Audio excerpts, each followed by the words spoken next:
Pai, we're talking about the impeachment, online voting sa impeachment. We're not talking about online voting in legislation or video conferencing in lawmaking. So that's a totally different matter, no? So pag pinag-uusapan natin yung impeachment itself, I think there are two views here, eh. And it all boils down kung ano ba yung expectation natin dun sa senator judges. Kasi if you talk about a court of law, very clear yung expectation sa court of law judge. And that is to personally hear the testimonies. Meron ng mga reasonings dyan na I'm sure na-discuss na ng iba. And also to manage the conduct of the trial.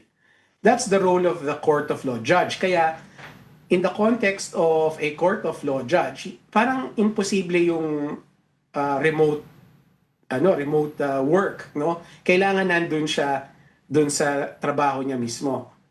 When it comes to the senator judge kasi, hindi naman siya required to manage the proceedings, no? Kasi ang trabaho nun nandun sa presiding officer.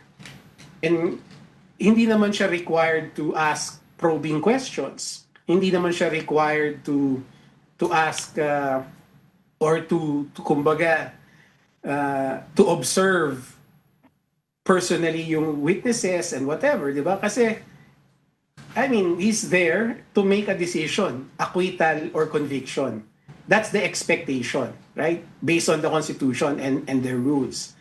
So, specifically, kung paano niya